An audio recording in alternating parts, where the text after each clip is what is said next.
This is presentation 4 of chapter 7. It's actually 7.3 in your book. I kind of typically do area, then volume, then what ratios and proportions, what we're doing right now. I just think area and volume are kind of more connected. But you can do them in any order since it's a distance ed course. Those really, you probably could do in any order.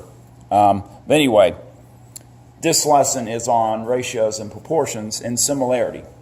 Let me talk really briefly about what a ratio is. And then I'm really just going to, mostly in this video, show you how to solve a proportion, how to do similar triangle problems, and maybe a couple applications of that. And that's it. If you go through the PowerPoint, there will be a little bit more in there, but basically I'll highlight the main points of this section. The first thing is a ratio, which is just a number way of comparing two values number-wise. So say you had a fruit bowl. In the fruit bowl, you had 3 oranges and 4 apples. So that ratio would be 3 to 4. You could also express that ratio of 3 oranges to 4 apples as 3 over 4, or you could write it this way, 3 to 4. Typically, we'll keep with fractions most of the time. So, again, if you had, say, 3 oranges to 4 apples, your ratio would be, again, 3 to 4. I mentioned that was a ratio. What is a proportion? Well, a proportion is basically an equation that compares two ratios.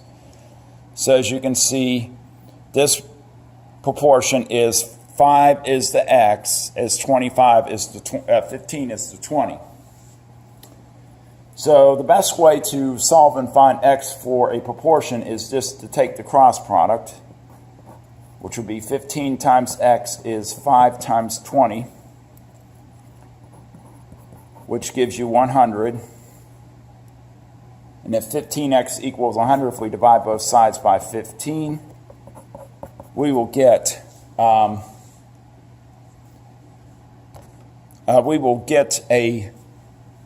approximately 20/3, or if we do it decimal, it's 6.66 repeating. So we'll write it as 6.67. Or if you do it as a fraction, it's 6 2/3 would be the solution. All right, let's try another example of this solving a proportion. So x plus 3 over 12 is 24 over 36. And again, we're going to find x. We are going to take the cross product. Now notice when I times 36 by x plus 3, I need to use parentheses. And that'll be 12 times 24. I'll get 30. I'm going to break the parentheses down on the left side. So we get 36 times x plus 3, quantity x plus 3 equals 12 times 24. I'm going to distribute and break down the parentheses, which will give me 36 times x, 36 times 3. This result would be 288, and 36 times 3 is 108, and if we subtract 108 from both sides, we get 36x is 180. Dividing by 36, we get 6.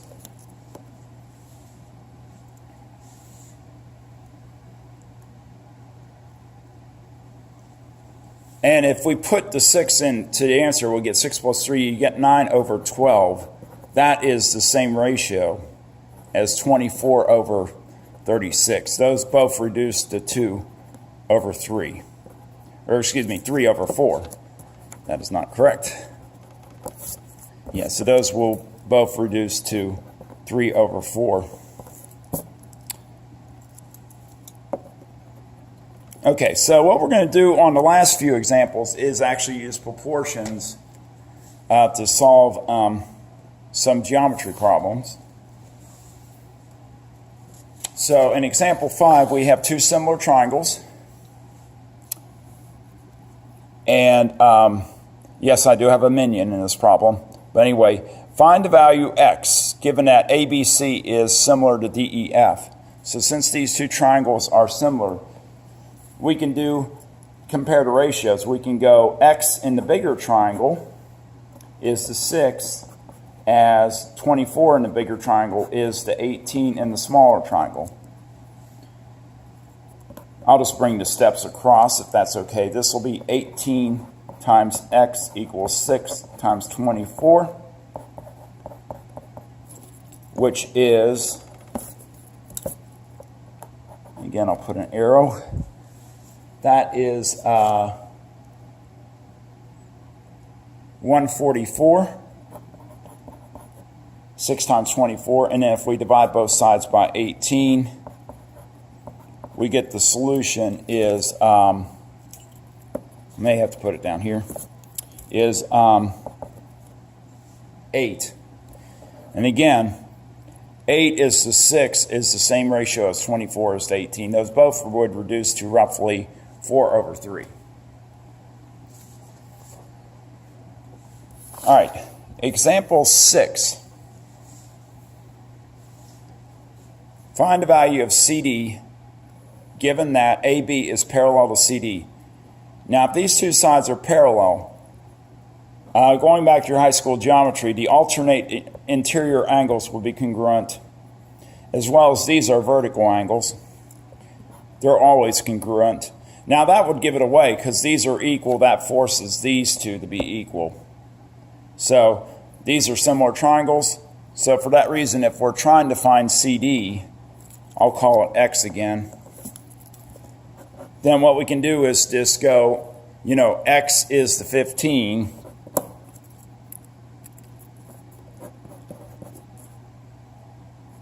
As, wait a minute, that is not right.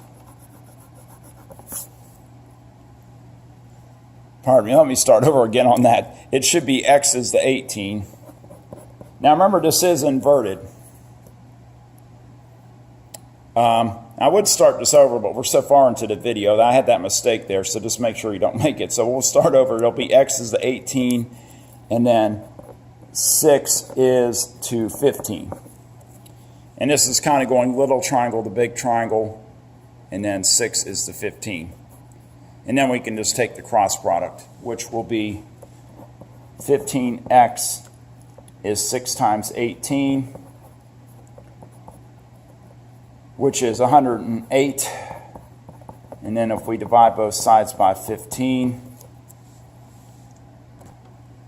that will give me 7.2. 108 divided by 15. And again, just to recap, because I did kind of start out on the wrong ratio, so just make sure everybody's clear. You can go X is to 18, smaller triangle to big triangle, and then 6 is to 15. You also could do like 6 over X and 15 over 18. Or you could do 18 over 15, and then you would do X over 6 in that case. But there are other ways to set up. If you do it and you get 7.2, then it's probably a good ratio to work. But anyway, with the similar triangle problems, often there will be more than one way to solve it. I just use one of the ways. All right. Triangles DEF and MNO are similar triangles. Find the area of MNO. Well, let's look at what we're given. We're given one triangle DEF, and the height is 8, and the base is 6. The other triangle, MNO, has a base of 3 and an unknown height, and that's the one we have to find the area for. So area is 1/2 the base times the height, and we know the base is 3. It's just we have to find the height. So what we do is you set up a ratio to find the height. So you can go, one way you could do it is you could just go within the triangle. We could try that. 8 is to 6 as h is to 3. Again, since they're similar, you can do that. So 8 is to 6, h is to 3. You also could go 8 is to h and 6 is to 3. You could also do that. Anyway, that gives me 6h is 3 times 8. That's 24. And if we divide by 6, we get 4. So my area would be 1/2 3 times 4, which is 1/2 of 12, which gives me 6 square inches is my area. Sorry, I didn't realize it was off the page there, so let me go back. And so area is 1/2 base times height. If we plug in 3, and we just discovered the height was 4, it'll be 1/2 of 12, and it's 6.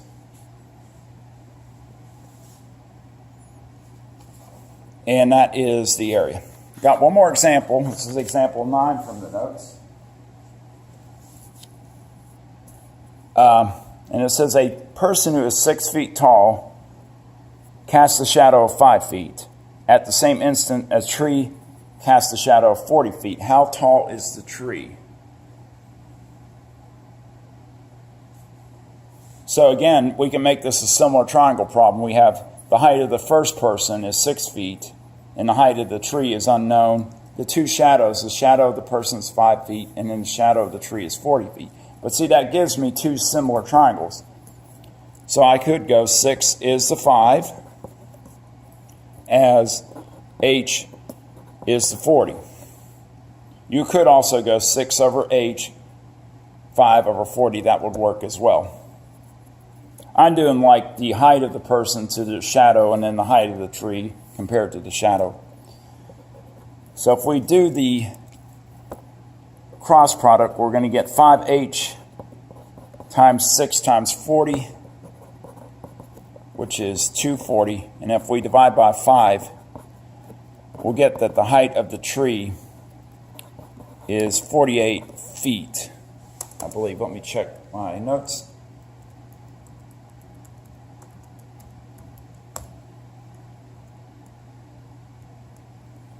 Yes, it's 48 feet. And that's the last example I will do in the PowerPoint. So again, disk work, most of the problems out of this section deal with either solving a proportion or solving similar triangles and finding the missing side. There may be a couple problems that have triangles in them, that like this one where you're finding shadows or heights or something. Email me if you have any questions.